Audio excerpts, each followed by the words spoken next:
ஓம் சாந்தி 25/2/2026 சாக்கார முரளி.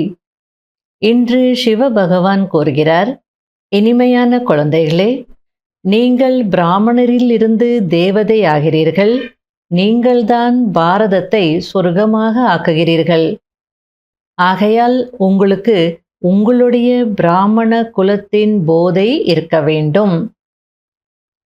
அதாவது இந்த முரளில பிராமணர் என்று பாபா யாரை சொல்லிட்டு இருக்கிறார்? பிரம்மா வாய் மூலமாக யார் ஞானம் கேட்டு அந்த வழியில நடக்கிறாங்களோ அவங்க தான் பிராமணர்கள். பிராமணர்கள் அப்படின்னா யாரோ பூநூல் போட்ட அந்த பிராமண ஜாதியையோ அல்லது பிராமண குலத்தையோ குறிப்பிடலை. இங்கே பிராமணர்கள் அப்படின்றது ஒரு நிலை, பிராமண நிலை, தூய்மையான நிலை, பிரம்மா மூலம் ஞானம் கேட்டு தூய்மையாகக்கூடிய நிலை, பழைய உலகத்திலிருந்து இறந்து வாழ்ந்து கொண்டிருக்கக்கூடியவருடைய நிலை. ஆகையால பிராமணர் அப்படின்னா பிரம்மா முக வம்சாவளி பிராமணர்கள்.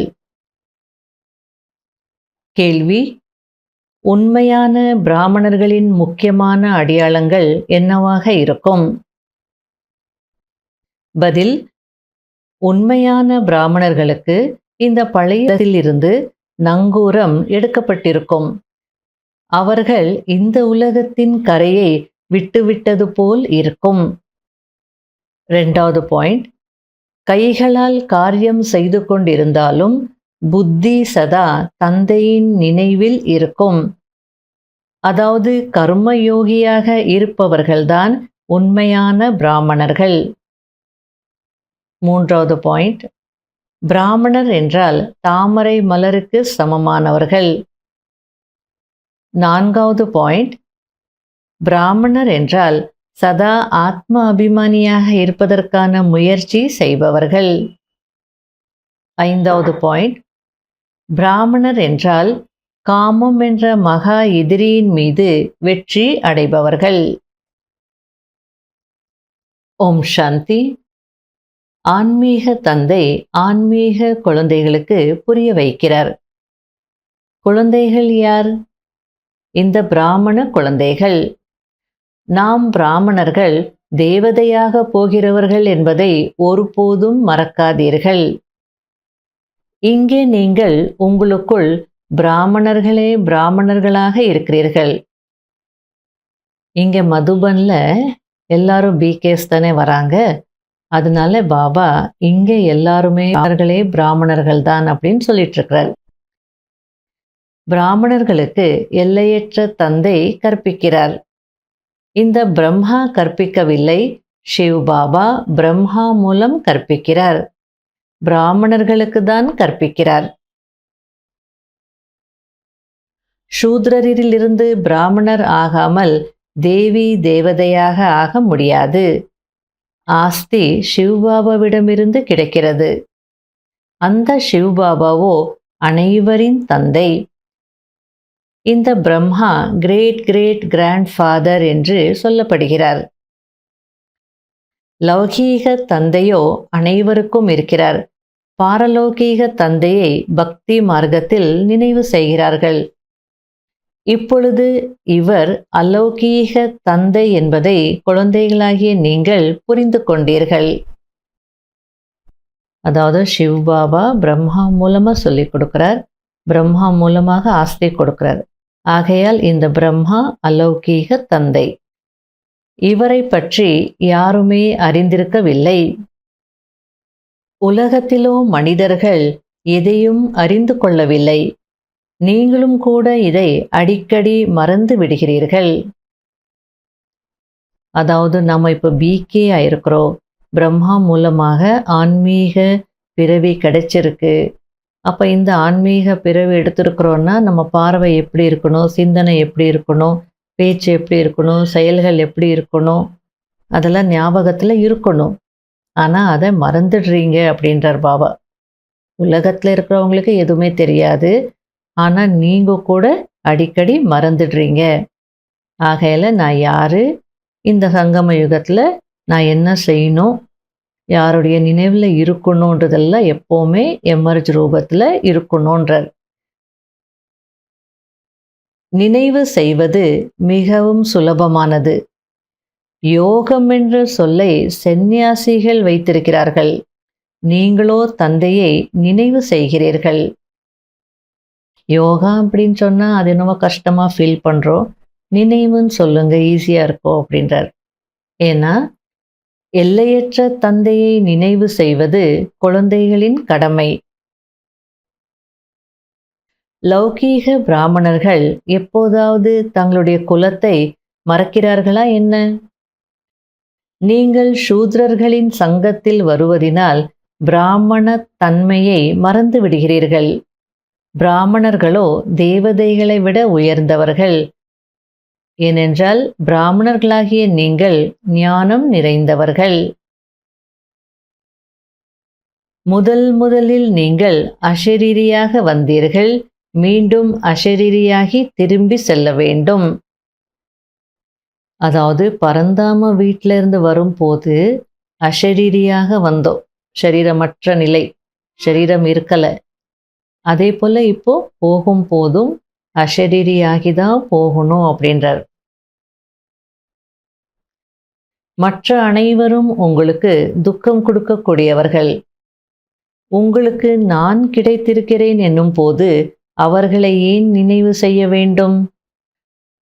நான் உங்களை புது உலகத்திற்கு அழைத்து செல்வதற்காக வந்திருக்கிறேன். அங்கே எந்த ஒரு துக்கமும் இருக்காது.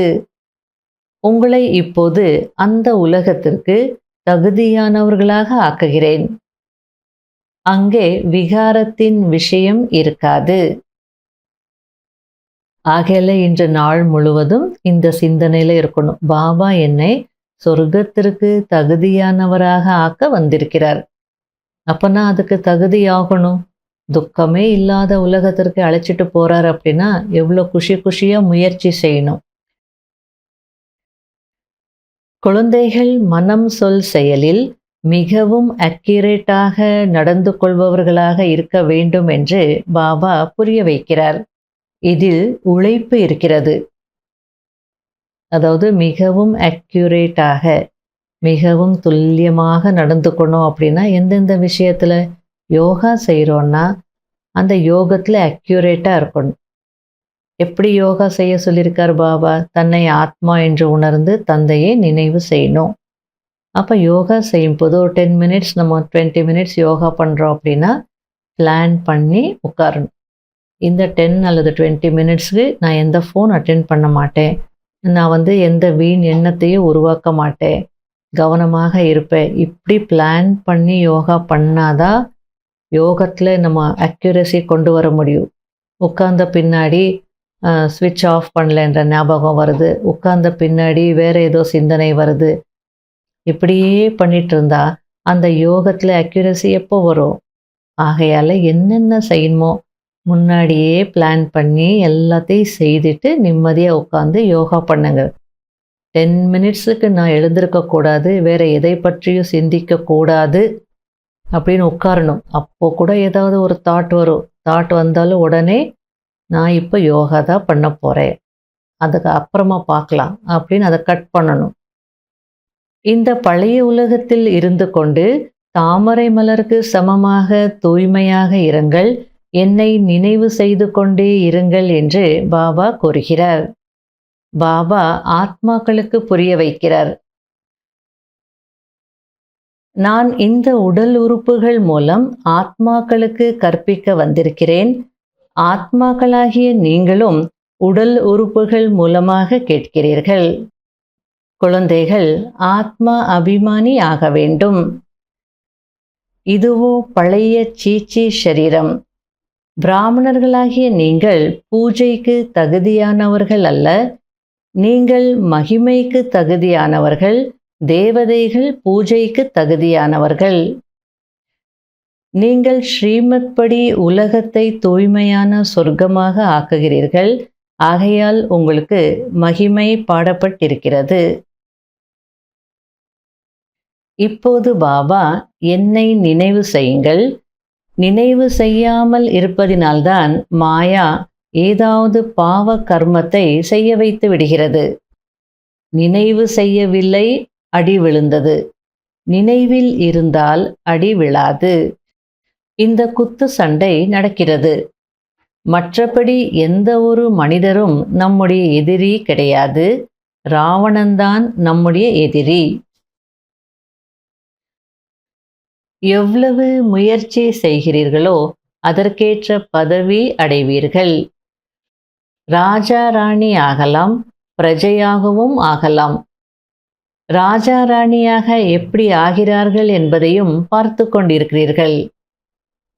தந்தையை பின்பற்றுங்கள் என்று பாடப்பட்டிருக்கிறது. அது இப்போதைய விஷயம்தான். குழந்தைகள் தந்தையிடம் வருகிறார்கள் என்றால் சிவ் பாபாவும் ஞானத்தினால் மகிழ்விக்கிறார். இவரும் கூட, அதாவது பிரம்மாவும் கூட கற்றுக்கொள்கிறார் அல்லவா? நான் வருவது காலையில்தான் என்று சிவ் பாபா கூறுகிறார். நல்லது. பிறகு யாராவது சந்திப்பதற்காக வருகிறார் என்றால் இவர் புரிய வைக்க மாட்டாரா என்ன? பாபா நீங்கள் வந்து சொல்லி புரிய வையுங்கள், நான் புரிய வைக்க மாட்டேன் என்று இதுபோல் சொல்வாரா என்ன? இவை மிகவும் ஆழத்திலும் ஆழமான விஷயங்கள் அல்லவா? அதாவது பிரம்மா பாபா இருக்கும் போது சிவ் பாபா பிரம்மனுடைய உடலுக்குள்ள வந்து முரளி சொல்வார். அமிர்த வேளையிலேயே வந்துடுவார். சில நேரங்களில் கிளாஸ் பண்ணும்போது இடையிடையே வந்துட்டு போயிடுவார். தாதிமார்கள் எல்லாம் சொல்லுவாங்க, சில நேரத்தில் அப்படியே சைலண்ட் ஆகிடுவார் பிரம்மா பாபா. அப்போ அப்படியே பவர்ஃபுல் திருஷ்டி கிடைக்கும். அப்போ நாங்கள்லாம் புரிஞ்சுப்போம், சிவ் பாபா இப்போ என்டர் ஆயிட்டார் அப்படின்னு சொல்லி அப்படியும் சொல்லியிருக்காங்க. இந்த இடத்துல பாபா என்ன சொல்ல வரார் அப்படின்னா, சிவ் பாபா உங்களுக்கு புரிய வைக்கும் போது நானும் படிச்சிடுறேன். இப்போ காலையில் வந்தாங்கன்னா டைரெக்டாக சிவ் பாபாவை சந்திக்கலாம். மற்ற நேரத்தில் வந்தாங்கன்னா நான் புரிய வைக்க மாட்டேன்னா என்ன அப்படின்றார். அதை விட்டுட்டு பாபா நீங்கள் தான் வந்து சொல்லணும்னு நான் சொல்ல மாட்டேன் அப்படின்றார். அதாவது தாதிமார்கள் சென்டருக்கு வரும்போது கூட காலையில் யாரெல்லாம் கிளாஸுக்கு வர்றீங்க கை தூக்குங்க அப்படின்னு சொல்லுவாங்க.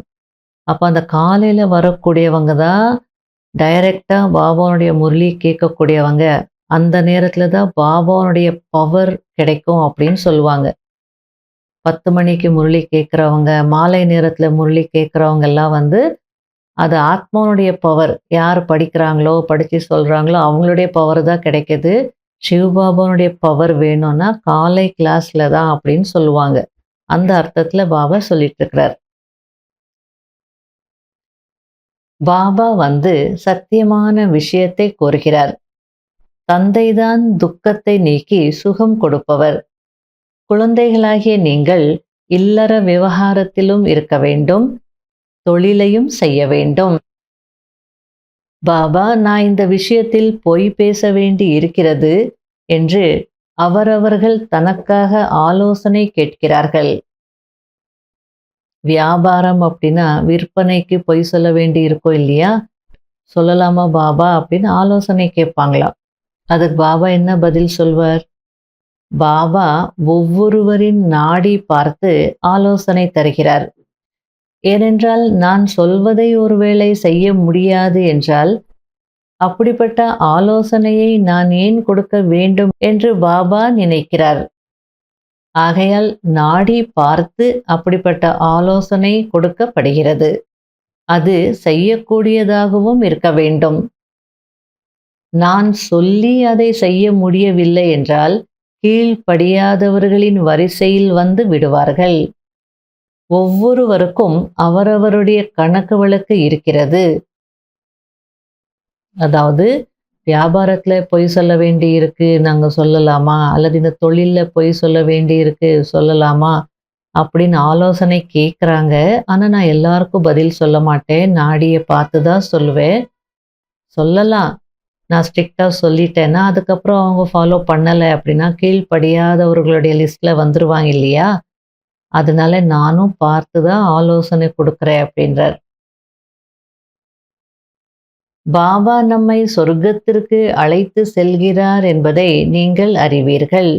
அங்கே கர்ப்ப சிறையிலோ அல்லது மற்ற சிறையிலோ வரமாட்டீர்கள். இப்போது ஜெயில் யாத்திரை கூட எவ்வளவு சுலபமாகி விட்டிருக்கிறது. கர்ப்ப ஜெயிலும் சரி, அந்த உலகாய ஜெயிலும் சரி, எதுக்கும் யாரும் பயப்படுறதில்ல. போறாங்க, வராங்க, அதெல்லாம் ஈஸியா எடுத்துன்றார். பிறகு சத்தியுகத்தில் ஒருபோதும் சிறையின் வாசலை பார்க்க மாட்டீர்கள். 2 சிறைகளுமே இருக்காது. இங்கே அனைத்தும் மாயாவின் பகட்டாக இருக்கிறது. பெரிய பெரியவர்களை எல்லாம் முடித்து விடுகிறார்கள். எவ்வளோ பெரிய பதவியில இருந்தாலும் க்ளோஸ் பண்ணிடுறாங்க பிடிக்கலன்னா. இன்று அதிக மரியாதை கொடுக்கிறார்கள். நாளை அந்த மரியாதையே இல்லாமல் போய்விடுகிறது. தற்போது ஒவ்வொரு விஷயமும் மிக விரைவாக நடக்கிறது. எல்லாம் குவிக்கா இருக்கின்றார் பாபா. மரணம் கூட விரைவாக ஏற்பட்டு கொண்டிருக்கும். சத்தியுகத்தில் இதுபோல் எந்த ஒரு உபதிரவமும் நடக்காது. இன்னும் என்னென்ன நடக்கப் போகிறது என்பதை போக போக நீங்கள் பார்ப்பீர்கள். மிக பயங்கரமான காட்சியாக இருக்கும். குழந்தைகளுக்கு ஏற்கனவே அந்த காட்சிகள் கிடைத்திருக்கிறது. விநாசத்தினுடைய காட்சிகள் ஆரம்பத்துல நிறைய பேர் பார்த்தாங்க இல்லையா, அதை பற்றி சொல்லிட்டு இருக்கிறார். இருந்தாலும் குழந்தைகளுக்கு முக்கியமானது நினைவு யாத்திரை தான். நல்லது. இனிமையிலும் இனிமையான தேடி கண்டெடுக்கப்பட்ட செல்ல குழந்தைகளுக்கு மாத்பிதா பாப் தாதாவின் அன்பு நினைவுகள் மற்றும் குட் மார்னிங். ஆன்மீக குழந்தைகளுக்கு ஆன்மீக தந்தையின் நமஸ்காரம்.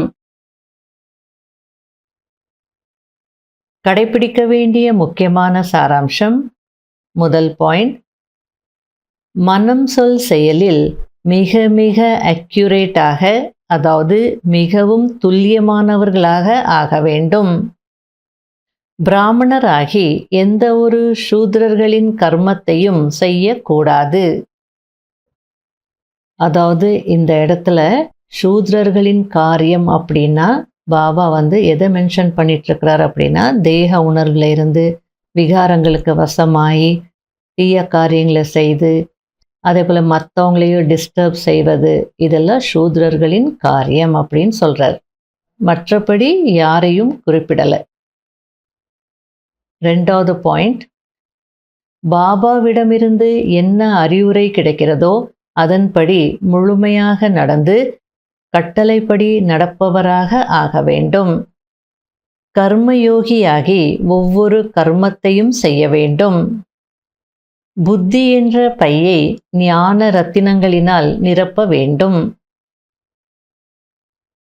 வரதானம், டபுள் லைட் ஆகி கர்மாதீத நிலையின் அனுபவம் செய்யக்கூடிய கர்மயோகி ஆகங்கள். எப்படி கர்மத்தில் வருவது இயல்பானதாக ஆகியிருக்கிறதோ அதுபோல் கர்மாதீதர் ஆகுவதும் இயல்பானதாக ஆகிவிட வேண்டும். அதற்காக டபுள் லைட் ஆகி இருங்கள். டபுள் லைட் ஆகி இருப்பதற்கு கர்மம் செய்யும் போதும் தன்னை ட்ரஸ்டி என்று புரிந்து கொள்ளுங்கள். மேலும் ஆத்ம நிலையில் இருப்பதற்கான பயிற்சி செய்யுங்கள். இந்த 2 விஷயங்களில் கவனம் வைப்பதின் மூலம் ஒரு வினாடியில் கர்மாதீதர், ஒரு வினாடியில் கர்மயோகியாகி விடுவீர்கள். பெயருக்கு கர்மம் செய்வதற்கு கர்மயோகி ஆகுங்கள். பிறகு கர்மாதீத நிலையின் அனுபவம் செய்யுங்கள். அதாவது கலியுகத்தில் இருக்கிறோம், இந்த சரீரத்தில் இருக்கிறோம், ஆகையில கர்மம் செய்யணும். பேருக்கு கர்மம் செய்துட்டு இருக்கிறோம். ஆனால் நம்முடைய நோக்கமே என்ன? கர்மாதீதர் ஆகணும். ஆகையில கர்மயோகி ஆகுங்க. அப்போதான் கர்மாதீத நிலையின் அனுபவம் செய்ய முடியும் அப்படின்னு சொல்றார். ஸ்லோகன், யாருடைய மனம் விஷாலமாக இருக்கிறதோ அவர்களுக்கு அசம்பவ காரியம் கூட சம்பவம் ஆகிவிடும். அவ்யக்த சமிகை, உங்களிடம் என்னென்ன விசேஷ தன்மைகள் இருக்கிறதோ அவற்றை முன்னால் வையுங்கள், பலவீனங்களை அல்ல. அப்போது தனக்கு தன்மீது நம்பிக்கை இருக்கும். பலவீனத்தின் விஷயங்களை அதிகம் யோசிக்க கூடாது. அப்போது சதா குஷியில் முன்னேறி கொண்டே செல்வீர்கள். நடைமுறையில் அநேக தேசங்கள், அநேக பாஷைகள், அநேக வடிவங்கள், நிறங்கள் இருக்கிறது. ஆனால் அநேகம் என்று இருந்த போதிலும் அனைவர் மனதிலும் ஒற்றுமை இருக்கிறதல்லவா? ஏனென்றால் உள்ளத்தில் ஒரு பாபா இருக்கிறார், ஒரு ஸ்ரீமத் படி நடப்பவர்கள். ஆகையால் அநேக பாஷைகளில் இருந்த போதிலும் மனதின் பாடல், மனதின் பாஷை ஒன்றுதான். ஓம் சாந்தி.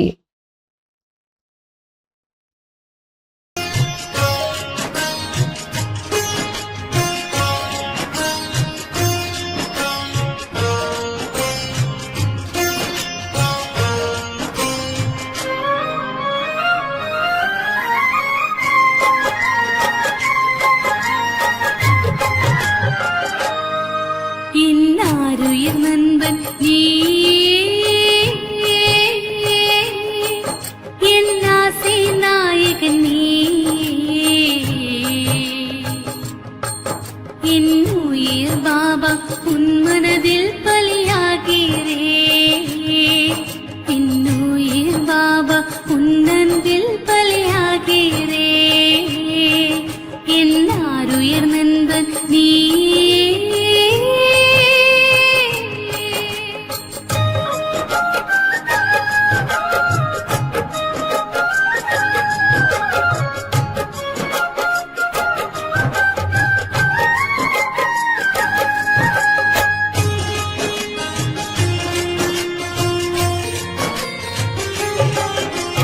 தூரதேசம் இருந்து வந்து முரளி சொன்னாய் பாபா, தூங்கியிருந்த உயிர்களுக்கெல்லாம் நிம்மதி தந்தாய் பாபா. தூரதேசம் இருந்து வந்து முரளி சொன்னாய் பாபா, தூங்கியிருந்த உயிர்களுக்கெல்லாம் நிம்மதி தந்தாய் பாபா. பாபா என்னும் பெயரில் மந்திரத்தான் இருக்கிறது, மாயா என்னும் பேரே மதுவே அழிகிறது. அதர்ம உலகம் மாறட்டுமே, புது ஸ்வர்க்க உலகம் தொடங்கட்டுமே. என் உயிர் பாபா உன் மனதில் பலியாகிறே, என் உயிர் பாபா உன் அன்பில் பலியாகிறே, என் ஆருயிர் நண்பன் நீ.